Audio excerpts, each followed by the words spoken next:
السلام علیکم۔ آج ہم تاریخ کے ایک ایسے واقعے پہ، ایک ایسے باب پر گہرائی سے بات کر رہے ہیں جو اصل میں قوت کے استعمال، معافی کی عظمت اور انسانیت کے اصلی جوہر پر روشنی ڈالتا ہے۔ وعلیکم السلام۔ جی بالکل۔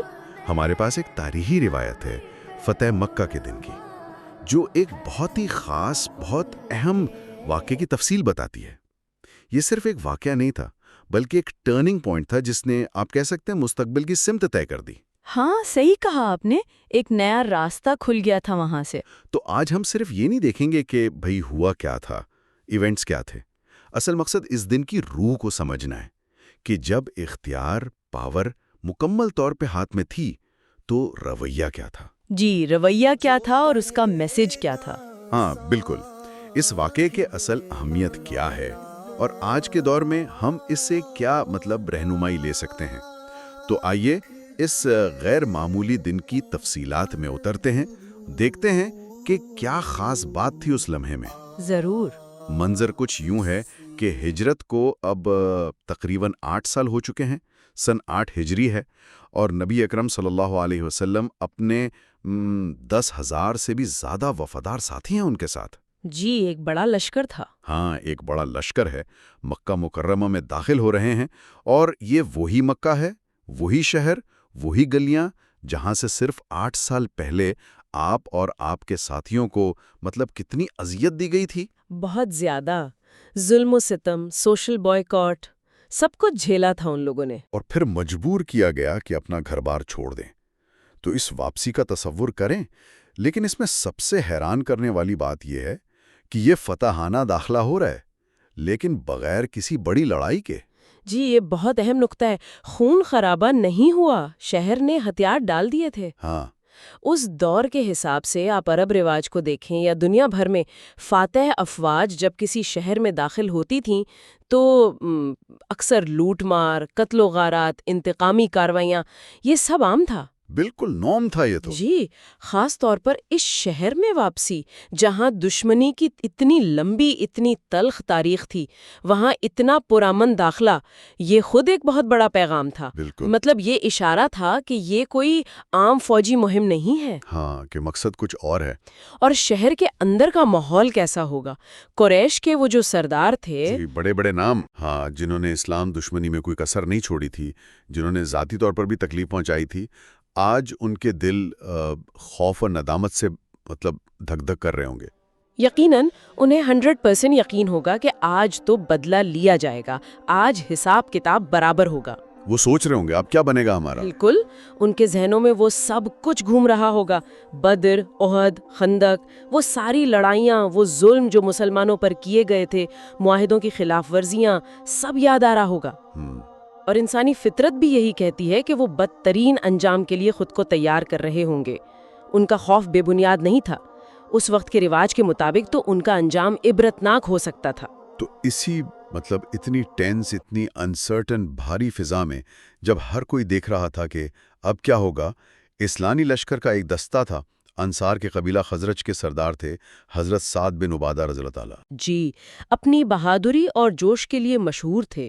ہاں، انہوں نے شاید وہ ماضی کی تکلیف اور اب یہ غلبہ دیکھ کر ایک جوش میں نعرہ لگایا۔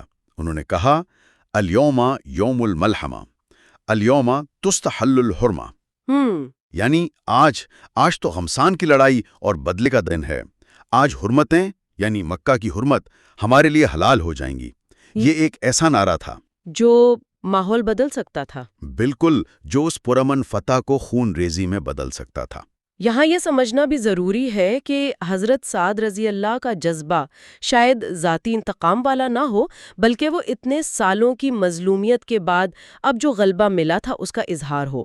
ملحمہ کا مطلب شدید جنگ، یا وہ دن جب گوشت کے لوتھڑے اڑے۔ اللہ اکبر۔ اور حرمت حلال ہونا کا مطلب تھا کہ آج مکہ کی جو حرمت ہے، جہاں نارملی قتال منع ہے، وہ فاتحین کے لیے آپ کہہ سکتی ہیں معطل سمجھی جائے گی۔ یہ اس دور کے فاتحین کا عام رویہ ہو سکتا تھا کہ فتح کے بعد شہر ان کے لیے جائز ہے، لیکن اسلام کا مزاج وہ اس سے بہت مختلف تھا۔ بالکل، اور یہی وہ پوائنٹ ہے جہاں لیڈرشپ کا، قیادت کا اصل امتحان سامنے آتا ہے۔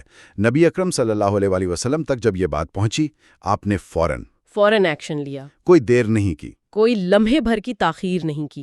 فوراً حضرت سعد بن عبادہ رضی اللہ تعالیٰ عنہ سے وہ علم، وہ جھنڈا واپس لے لیا۔ یہ ایک بہت بڑا سمبولک قدم تھا، بہت بڑا۔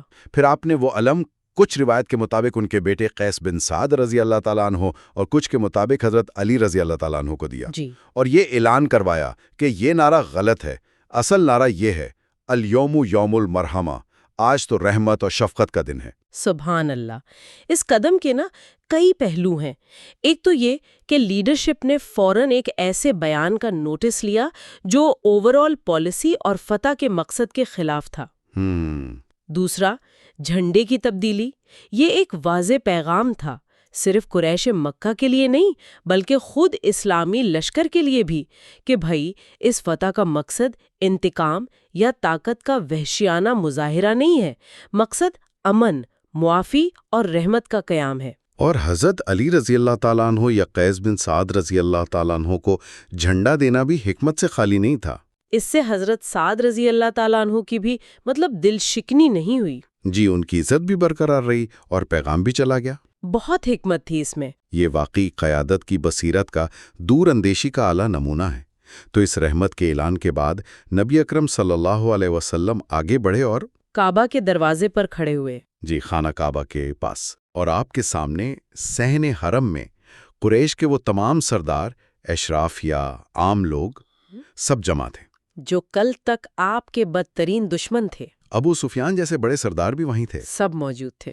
سب سر جھکائے، خوف اور امید کی ملی جلی کیفیت میں آپ کے اگلے قدم اور فیصلے کے منتظر تھے۔ ماحول میں ایک عجیب سا گہرا سا سکوت تھا۔ یہ تاریخ کے ان لمحات میں سے ہے جنہیں ڈیسائزو مومنٹس کہتے ہیں۔ ایک طرف ایک فاتح نبی جس کے ایک اشارے پر ہزاروں تلواریں نظام سے باہر آ سکتی تھیں، بالکل۔ دوسری طرف وہ مغلوب قوم جس کے جرائم کی فہرست بہت لمبی تھی۔ اس لمحے میں طاقت کا توازن، پاور بیلنس مکمل طور پر ایک طرف تھا۔ فاتح جو چاہتا کر سکتا تھا، اور ان کے پاس سوائے رحم کی اپیل کے کچھ نہیں تھا۔ تو اسی لمحے نبی اکرم صلی اللہ علیہ وآلہ وسلم نے ان سے وہ سوال کیا جو تاریخ میں امر ہو گیا۔ آپ نے پوچھا، یا معاشر القریش ما ترون انی فاعل بکم، اے قریش کے لوگوں، تمہارا کیا خیال ہے؟ تم مجھ سے کیا توقع رکھتے ہو کہ میں تمہارے ساتھ کیا سلوک کروں گا؟ یہ سوال ان کے ماضی کو بھی یاد دلا رہا تھا اور ان کے مستقبل کو بھی آپ کے فیصلے سے جوڑ رہا تھا۔ اس سوال میں ایک سائیکولوجیکل ڈیپتھ بھی تھی۔ یہ ان کو موقع دے رہا تھا کہ وہ خود اپنے انجام کا تصور کریں اور شاید اپنی غلطیوں کا اعتراف بھی دل میں کر لیں۔ ان کا جواب بہت معنی رکھتا ہے۔ ہاں، انہوں نے کیا جواب دیا؟ انہوں نے کہا، نقول خیرن و نظن خیرن، اخن کریم و ابن اخن کریم۔ جی، ہم بھلائی کی بات کرتے ہیں اور بھلائی کی ہی امید رکھتے ہیں۔ آپ ایک مہربان بھائی ہیں اور ایک مہربان بھائی کے بیٹے ہیں۔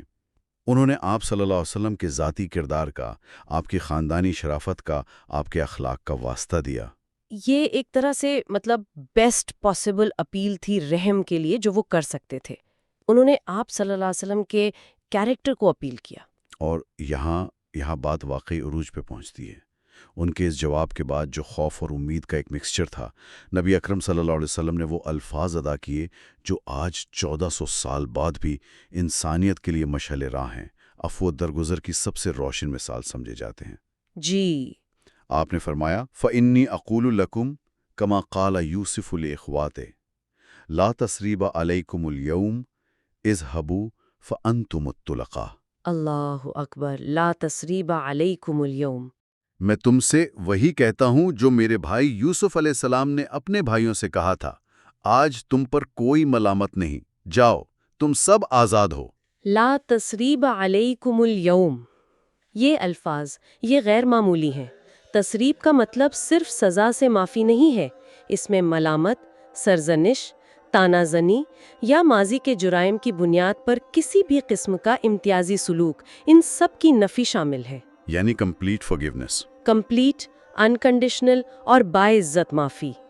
یہ صرف جان بخشی نہیں تھی، یہ ان کی سوشل سٹیٹس کی بحالی تھی، مستقبل کے خوف سے مکمل آزادی کا اعلان تھا۔ تاریخ میں ایسی مثالیں ڈھونڈنا تقریباً ناممکن ہے کہ فاتح قوم اپنے ان دشمنوں کو جن کے ہاتھ ان کے اپنوں کے خون سے رنگے ہوں اس طرح مکمل طور پر معاف کر دے، بغیر کسی تاوان کے، بغیر کسی شرط کے۔ اس اعلان کا فوری اثر کیا ہوا ہوگا ان لوگوں پر جو موت کے سائے میں کھڑے تھے؟ یقیناً ان کے لیے تو ناقابل یقین رہا ہوگا۔ جو لوگ سخت ترین سزا کے منتظر تھے انہیں نہ صرف معافی ملی بلکہ ان کی عزت نفس بھی بحال کر دی گئی۔ واو! اس ایک لمحے نے صدیوں کی دشمنی کو پگھلا دیا۔ اس نے قریش کے دلوں پر وہ اثر کیا جو شاید تلوار کبھی نہ کر سکتی۔ یہ صرف سیاسی یا فوجی فتح نہیں تھی، یہ دلوں کی فتح تھی، اخلاقی فتح تھی جس نے مستقبل میں اسلام کی پرامن اشاعت کی بنیاد رکھی۔ بہت سے لوگ اسی دن یا اس کے فوراً بعد اسلام میں داخل ہو گئے تھے۔ تو اس پورے واقعے سے، اس بے مثال معافی سے ہم کیا کی لیسنز کیا نکال سکتے ہیں؟ اس کا اصل نچوڑ، اصل کرکس کیا ہے؟ سب سے پہلا اور بنیادی سبق تو وہی ہے جو آپ نے پہلے بھی ذکر کیا کہ حقیقی طاقت کا مظاہرہ انتقام میں نہیں بلکہ معاف کر دینے میں ہے۔ خاص طور پہ تب؟ ہاں، خاص طور پہ جب آپ انتقام لینے کی پوری قدرت رکھتے ہوں۔ یہ کمزوری نہیں ہے، یہ کردار کی انتہائی بلندی اور خود اعتمادی کی علامت ہے۔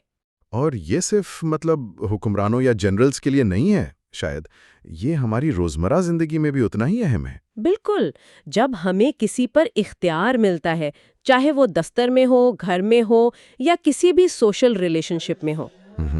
دوسرا اہم نقطہ لیڈرشپ سے متعلق ہے۔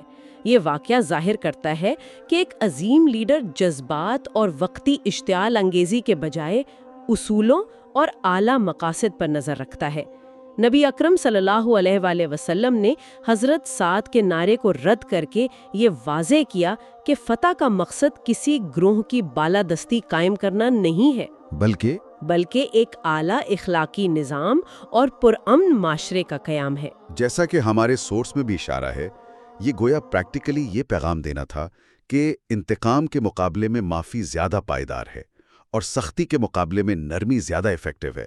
جی بالکل، دشمنی کا علاج محبت سے اور ظلم کا خاتمہ درگزر سے ہی ممکن ہے۔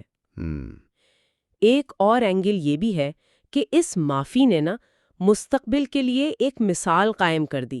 اس نے یہ سٹینڈرڈ سیٹ کیا کہ اسلامی ریاست میں فتح شدہ لوگوں کے ساتھ کیا سلوک کیا جائے گا۔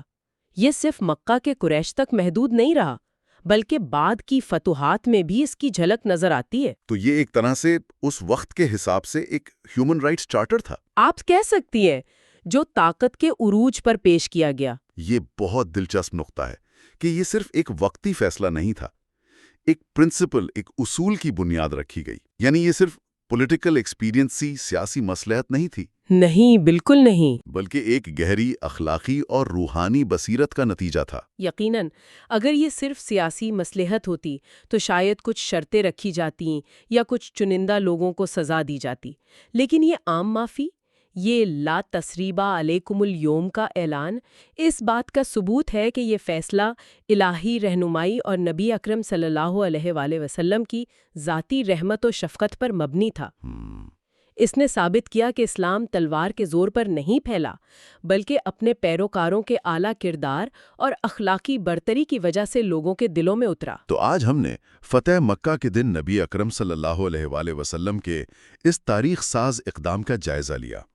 ایک ایسا لمحہ جب تاریخ کا دھارا انتقام کی طرف مڑ سکتا تھا، لیکن رحمت اور معافی نے اس کو ایک بالکل مختلف اور روشن سمت دے دی۔ ہاں، جہاں طاقت کے نشے کو شکست ہوئی اور انسانی عظمت کا پرچم بلند ہوا۔ بے شک، اور یہ واقعہ صرف مسلمانوں کے لیے نہیں بلکہ پوری انسانیت کے لیے غور و فکر کا مقام ہے۔ یہ ہمیں سکھاتا ہے کہ انتہائی مشکل اور جذباتی طور پر بھاری حالات میں بھی اعلیٰ اخلاقی اصولوں پر قائم رہنا ممکن ہے، اور یہی حقیقی کامیابی کی کنجی ہے۔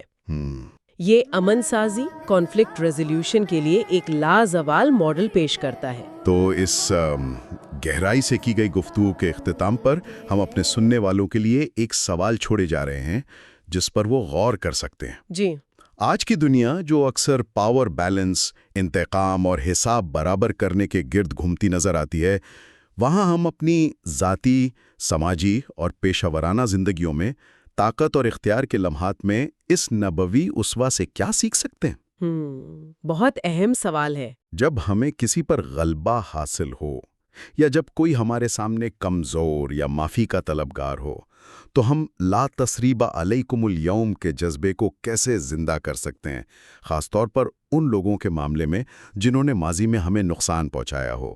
اس پر ضرور سوچئے گا۔